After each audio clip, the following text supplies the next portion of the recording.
Coach Deborah has a passion and purpose to assist young men, ages 15 to 24, to overcome obstacles and build their best lives. She wants to see every young man live out their potential. She has a master's degree in human services counseling, with a major in life coaching. More importantly, she is the mother of 3 boys, who are exceptional, educated, professional men.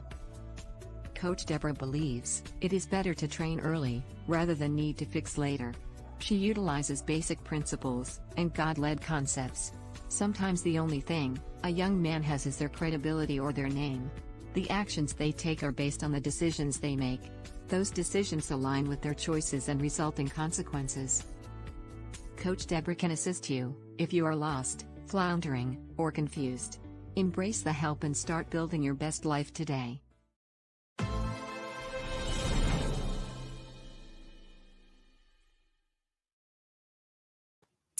Great morning, everyone. I am so happy that you decided to join us. So welcome to Build Your Best Life. I am Coach Deborah D. Smith, and I'm always delighted to have you here with us on Build Your Best Life. Well, you know it's Saturday morning real. So we're about to get real. But first things first, we're almost at the end of this year, and I want to reach out and just let everyone know that I really appreciate all of your support this year. Your financial gifts, your comments, your sharing, your likes, and most importantly, your prayers, because I know that you are praying for us, because we have had some delightful events this year. And I know none of that would be possible without him and without you. So thank you so much. Thank you, thank you, thank you. And remember today, like, comment, and share. We love to see that you are engaged. And anytime you have a topic that you would like for us to talk about or get an expert on in here on to discuss, put it in the comments, let us know, or reach out on my Facebook page, Build Your Best Life Facebook page. So really, it is almost the end of 2023. We're knocking on the door of 2024. But again, this month, we are reaching out for financial peace. Reaching out for financial peace. And we have another topic today that I hope you will enjoy. Just putting it simple in relative terms. This morning, I'm going to be talking about more. M-O-R-E. More. More. Make operating resources easy. That's easy. Yeah, just make it easy. But more, I like that more because this commercial where it talks about this lady and they said all of her life she's always wanted more, more, more.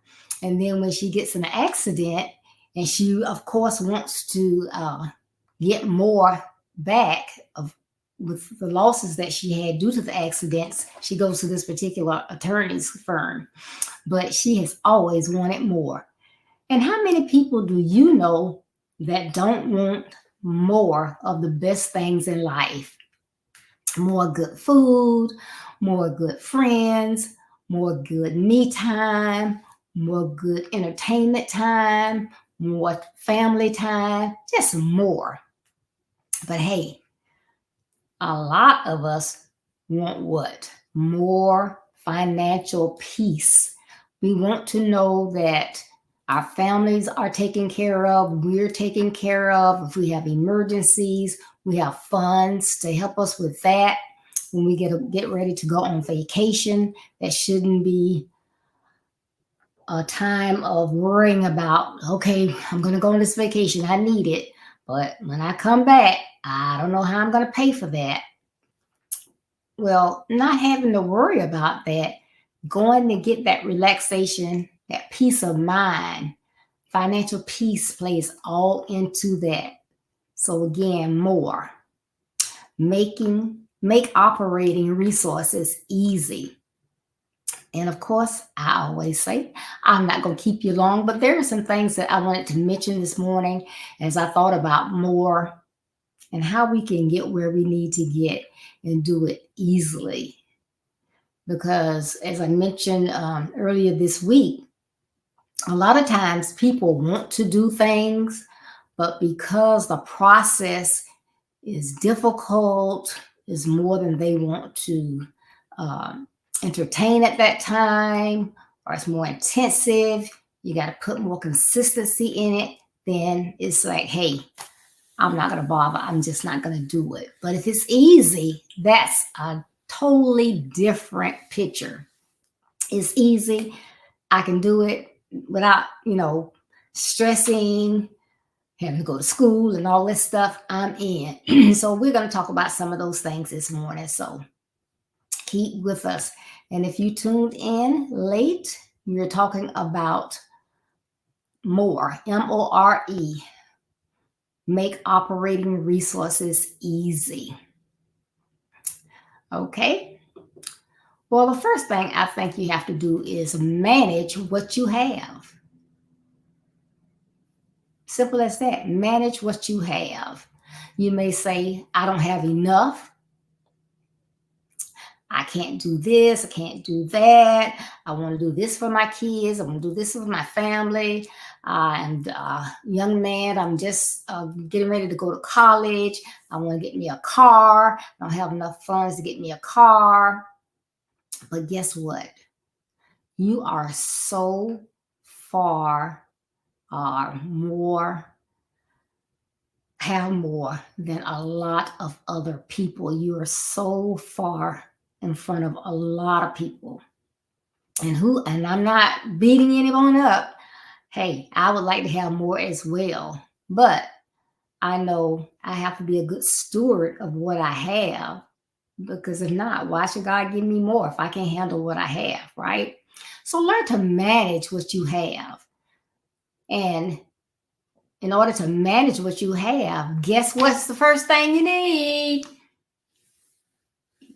A budget, a budget. So this is what I have. This is what I have to operate with. Do I have any wiggle room in there? Is it tight? Is it not enough? Okay, if it's not enough, then I got to do something. I've either got to get another a side hustle. I got to cut back on some things. Maybe some things I need to sell. So I have to do something though. but manage what you have right now.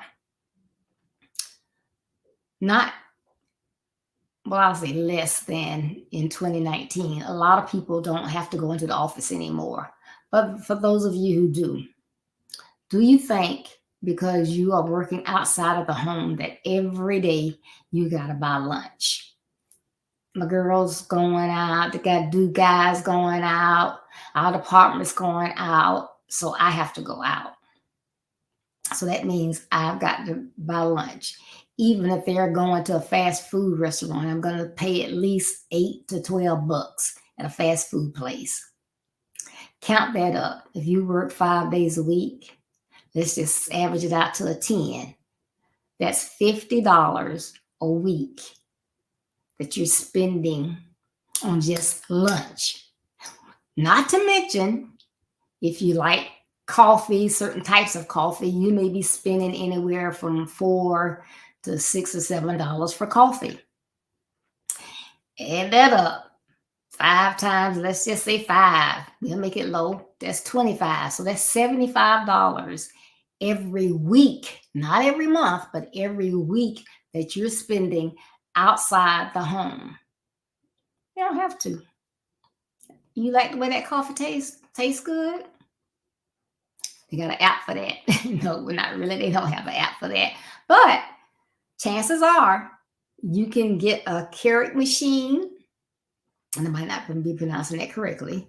And they may have that brand in the pods. Just about every brand you can think of, they have them in the pods. Dunkin's have pods. They have all types of flavors: coconut, chocolate, fruity. They got decaf. They got everything. You can make it in the house. You know exactly how you want it. Every day it's going to be just to your taste. You can make it at home. And you're going to save $25 a week, or that's a whole $100 a month. That was easy. And then with the lunch, you might want to go out every now and then, once a week. You call it. But those other days, you can take your lunch. What's wrong with taking a lunch? I don't care if you're an executive. You can take your lunch. Make a salad. Make some tuna, some chicken salad. You go to a restaurant, they're going to give you 2 or 3 servings when you get your food. Eat part of it, have the next part for lunch the next day. You don't like to eat the same thing 2 days in a row? Well, skip a day and then eat it on the 3rd day. But you're not spending $10 or more a day on your lunch. That's managing what you have. You're saying it's not enough. So that, what was it? We ended up with $125 a week. That's like $500 a month that we can save. You can save or do something else with when you're saying you don't have enough. So that car, you get ready to go to college, young man. Now, and the same thing with school, because y'all can buy lunch at school. You can go off campus and get lunch, so you can spend money there too. You don't have to do that. You can save your money. You don't want the guys to see you bringing lunch. Hey, go somewhere in private and eat. I don't want to eat. You eat too much. They don't have to know your business. If it's pride, but what's worse? Keeping up with the Joneses, trying to fit in, or being successful at managing what you have. Think about that, because that can add up. You can take that money again and save it. If you have any bills, credit cards, or whatever, you can take that additional and pay those off. But you are managing what you have. It might not be what you want, but you're managing it, right? Second thing, I first mentioned what? A budget. Well, guess what? You need to operate on that budget. You don't have a budget just to say you have one. Do you have a budget? Oh, yeah, I got a budget. I just spend. I'm not looking at whether, uh, I got $300 a week to spend and I'm spending five. I'm not looking at that. I'm just spending. But operate on your budget. That means if your budget says you have $20 a week for gas, then guess what? When you getting in, jumping in your car, going out to lunch, you better keep yourself at the office because you burning gas, right? So, I think Brady talks about it. I've heard some other people talk about it. They talk about it in Financial Peace University. Yeah. Do the cash system. So this is how much I have for gas. I'm going to use cash and put it in an envelope. This is how much I have to spend for food, meaning groceries. Put it in an envelope. Get to that cash register. If it's more than what's in the envelope, what do you have to do? You have to put something back because it is what it is. But that's sticking with that budget.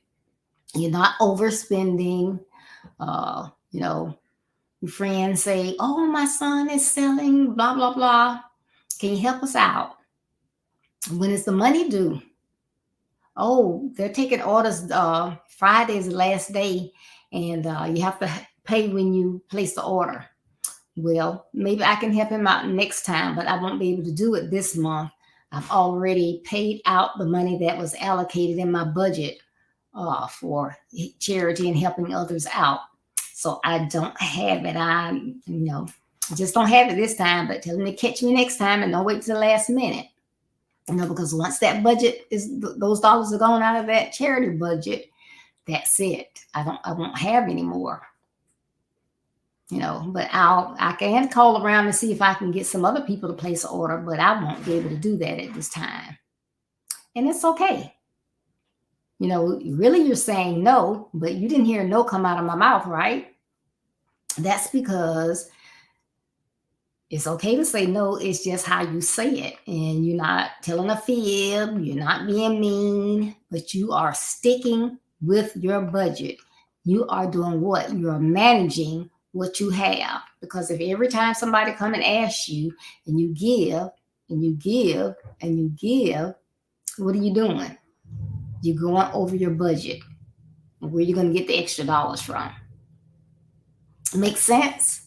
See, that was easy. I told you we were going to make this conversation easy because if it's easy, you can do it. You can do it anyway, but if it's easy, you don't have to, worry about, oh, I don't feel like doing it. I don't want to do it. It's going to take too much of my time.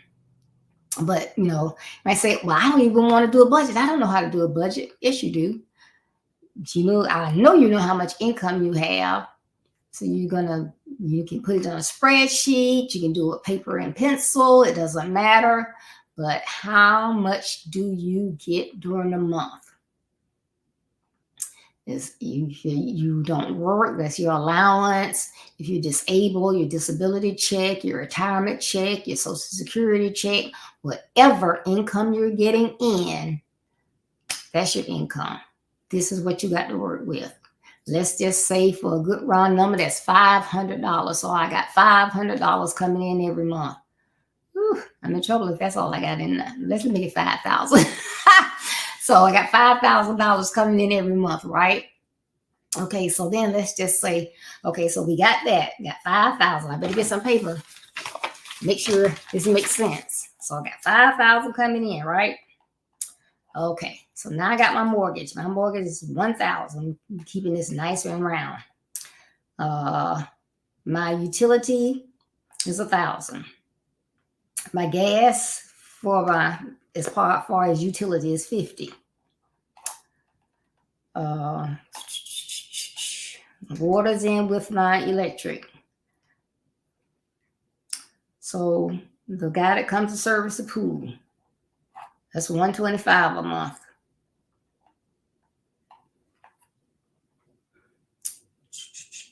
Oh, got to pay my tithe. My tithe is $500 a month. when I add up all my debt, and that's credit cards, my car payment, and put all that in there together, that comes up to, I'm going to say 2,500. Oh, haven't been in the grocery store. So grocery store, I would change that all those expenses to 2,000. So okay, then the grocery store, about 500. Okay, of course I want to go out and have fun. I want to go to the movies. I want to go out to eat sometimes. I'm gonna say that's gonna be 200. And then, as I just thought about, and then charity or giving others, I'm going to say that's 225. Okay, and that's all my expenditures. Oh, no. Oops, I forgot one. So let's say, and the cable. You forgot cable.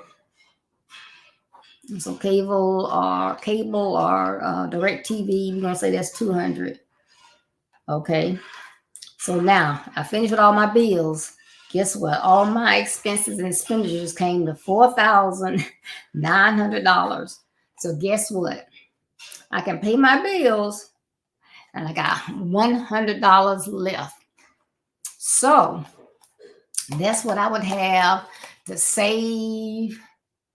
And if emergency came up or anything, so it doesn't look like I'm being a manager of my money. If that's the way it is flowing, that's not good. Because one of the things we want to do is like we paid that tithe. We want to make sure we pay our tithe, but we also want to pay ourselves. We need to give ourselves something too. So, and that's something we're going to give ourselves. That's something that we can save, put part of it in savings and part of it in emergency savings. But we need to do that. But that's how simple it is to keep that budget, because you know what your expenses are and you add those up. And so the money you got coming in and the money you got going out, hopefully you got something left and you're not in the hole. So here, even though you're not in the hole, you got very little to save for emergencies or anything.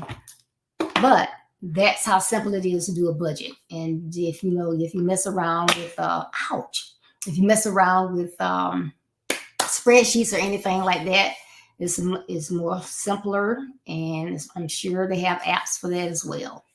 So operate on that budget. Do the cash process. Do everything with cash. So when that's all you can spend. If all you have is cash, besides your bills, you're going to pay them as soon as you get your money in. You're going to pay your bills, even if you schedule them out. Put them on auto or either schedule them out. Then you want to take care of everything. And then, put your money in savings. And so you're good to go. But operate on that budget. It will help it make it what? Easy. All right. Number 3, real incoming, real outgoing. So when we talked about that budget just now, those numbers, if those are really my numbers, that was my real incoming at $5,000 and my real outgoing at $4,900. And that's what you have to do. You can't just, if you don't know, I think, how much is my check?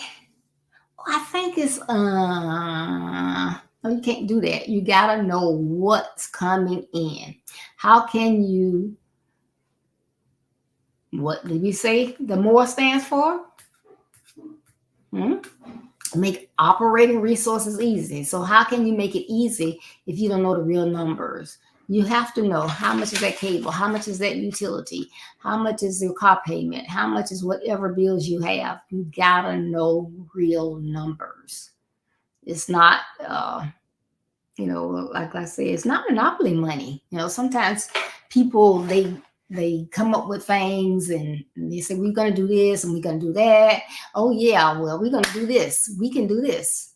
And now I'm talking about organizations, they don't have the money coming in, but they're, talking about all this that's going to go out. Well, you're not talking about real stuff. So That's not being a good steward of what you have. It's counting your chickens before the eggs hatch. You can't do that. And so those were just easy steps. Some people might say, well, no, they're not. They don't sound easy to me. But I think that those are some basic steps. These really should be easy because all that is involved is not algebra, it's not geometry, it's not stats. It's just simple addition and subtraction. What do I have coming in? What do I have going out? What am I going to do with it? How am I going to manage it? Am I going to be a good steward of what I have? Am I going to make the best of what I have? Am I going to try to tweak it if it's not well oiled? Then, that's what I need to do. But whatever you can do to make it easy for yourself, because what works for me, not going to work for the next person. What works for them might not work for me. So it's what works for you and it's easy for you, but you want to be a good steward of your money because you want that financial peace. You don't want something bad to happen and you gotta rob Peter to pay Paul or beg somebody, try to go in debt, get a loan or whatever to take care of it. You want to be able to be self-sufficient and take care of it yourself. So you want that financial peace. So that means knowing what you have, knowing what's going out, keeping that budget, saving, especially for emergencies, and saving for your future. You have children, they're at college, girls are getting married, guys are taking trips after college. You need to save for all of that so it's not a big expense and you have to go into debt for it, right? So I hope more helped you, making operating your resources easy, because everything I do is to help and assist our young men, our mothers with sons, and others to overcome obstacles and build your best lives. And finances just happens to be one of those. So again, thank you so much for tuning in. Make sure that you visit my website, www.buildyourbestlife.org. There you can read the blog that comes out each Monday. You can see the calendar of events so you'll know ahead of time when our 4 major events are coming out.